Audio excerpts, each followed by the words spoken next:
Hello guys, welcome back to another Elden Ring build video. Today we're taking a look at my Fire Knight build, utilising the Fire Knight's Greatsword. And the funny thing about this weapon is, the moment that it dropped for me, I knew I was going to be switching builds immediately to optimise for it, as my favourite weapon in the game is the Zweihander.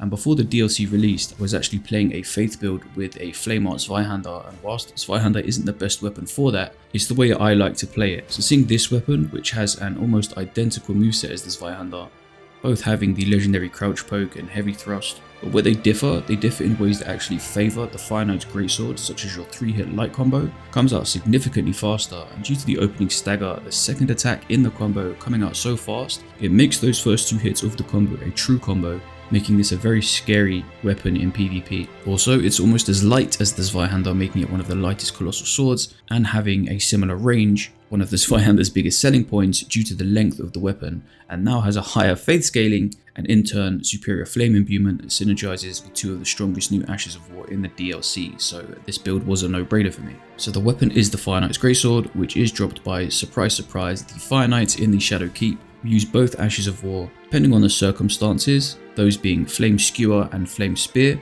Flame Spear being a thrusting attack that converts into a ranged firebolt when charged, and this can be enhanced with the Godfrey Icon Talisman, and honestly this alone is nuts for the utility sake of having an effective ranged option on a colossal weapon without having to rely on switching to offensive incantations or ranged weapons mid-combat. And the second Ash of War being Flame Skewer, which again is very similar to one of my favourite Ashes of War to run on the Zweihander, which is Giant's Hunt, in that you get that initial lunging upward thrust, but you can then combo into a heavy attack input which sees you let out a spark of fire similar to the Catch Flame incantation. And this whole animation from the thrusting attack into the heavy follow-up once again seems to be a true combo, which has its benefits in PvE, but it really makes this weapon ultra scary in PvP in the hands of someone that's truly comfortable with the sort of Zweihander Catch Flame playstyle. Now, because this is a faith scaled setup, we are running 2 stacking self buffs in Golden Vow and Flame Grant Me Strength.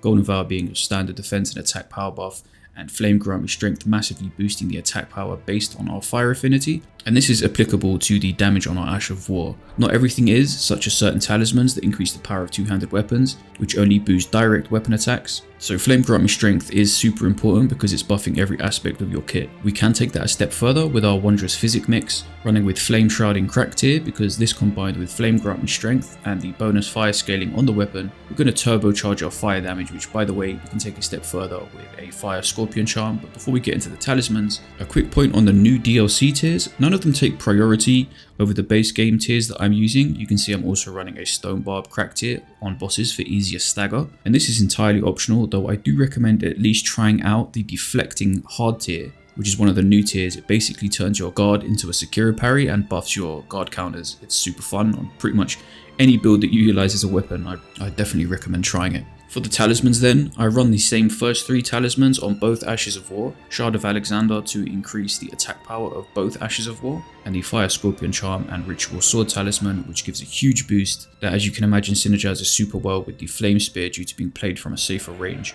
and it's adding about 200 damage to my Flame Spear when active, though this slot is optional and I'll explain why in a second. But finally, the last talisman depends entirely on which of the Ashes of War you're running.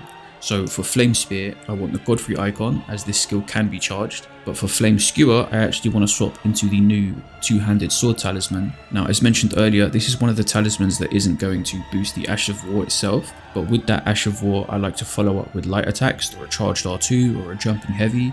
Now, whilst there are talismans to boost charge attacks or jumping attacks individually, this talisman is going to give us a 15% damage boost to all moves accessed through the light and heavy attacks, including jumping heavies and crouch pokes, etc. So it's absolutely the best in-slot talisman for any high animation commitment 2-handed weapons such as Colossals, outside of paired weapons such as like the Star Scourge Greatsword, because you're not technically 2-handing those, you're dual wielding them, so it doesn't work with paired weapons. But to bring it back to the Ritual Sword Talisman, I said this was optional because this is one of those talismans that comes down to the player and their playstyle. If you plan on not getting hit, or you like to no-hit bosses, this is going to be your best in slot hit. If you're cautious and like to trade hits with the enemy, you're going to get very little value out of this talisman, so especially on boss fights where you get hit early, then I would suggest taking some physical damage negation through the Dragon Crest Great Shield Talisman. You might also at first struggle with your stamina management if you're not very familiar with playing with Colossals, in which case I'd recommend the new two-headed turtle talisman, which essentially enables you to only need the minimum amount of brain power required to tell yourself to stop attacking for half a second in order to get your stamina back for the next action.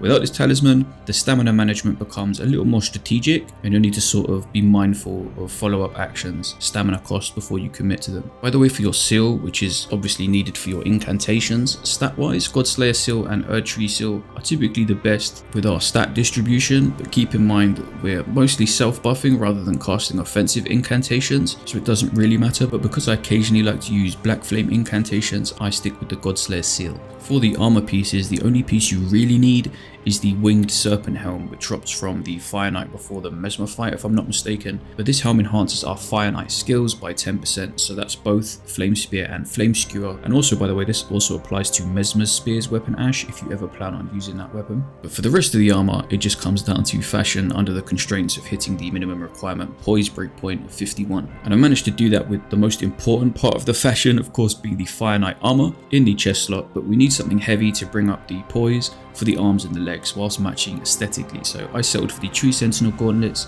which fit really well with the color scheme. The only downside being that space between the belt line and the legs kind of looks like you're wearing suit pants under your armor, and that's because the chest piece was made to go with the Fire Knight's greaves, which looks so good, but there's no way to hit 51 points with these legs and chest and helm without using the Bullgoat's talisman, and I'm not willing to sacrifice potentially 20% of damage for fashion. So though keep in mind my carry weight constraints are relevant to my stamina stat, and your stats might be adjusted differently if you choose to do so. So let's take a look at the stats. And for context, by the way, this is probably quite important. This character that we're on right now is my first character, which was a samurai base class, so not ideal for this build. It's also on New Game Plus 2 or 3, I can't quite remember. But either way, we're multiple new games in at level 150, so just for those who are concerned about how a level 150 build can perform in the DLC in new game cycles, this is destroying everything no problem in and out of the DLC, so I wouldn't worry about that. And as it stands, my Shadow Realm Blessing is level 15 post final boss, but was much lower than that in the footage that made up the majority of the opening montage. So for the stats themselves, before the DLC I ran with 40 vigor. I thought the general consensus of 50 vigor was overkill, especially for those in new game. Unless you were level 125 and did PvP exclusively, then I would have recommended 50 or even 60 vigor. But in this DLC, I think 50 or even 60 is a good idea in general, just because most things will be near one-shotting you throughout the DLC until you can bump up your Shadow Realm Blessing. I find 22 Mind, which gives us an FP bar of 131, is comfortable enough to get a good handful of Ashravor skills off mid-fight without having to drink, as well as making your pre-buff routine all castable in 1 FP bar, though you can probably drop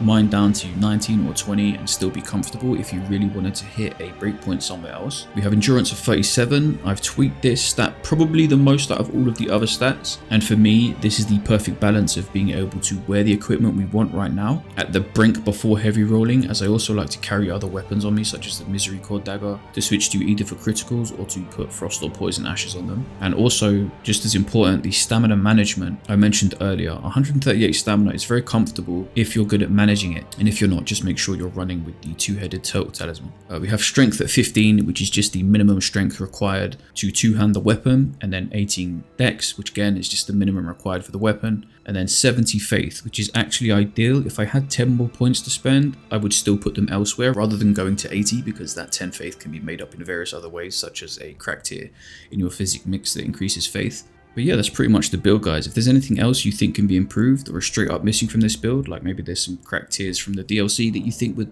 support this build better, feel free to mention that in the comments. You're also welcome to join our Discord if you have any questions or are looking for people to play with or trade with. Links will be provided in the description and pinned comment. If you like the video, please hit the thumbs up, as that really helps the video out. And if you're not already subscribed, consider doing so for more Elden Ring content coming soon. Okay guys, until next time, take care.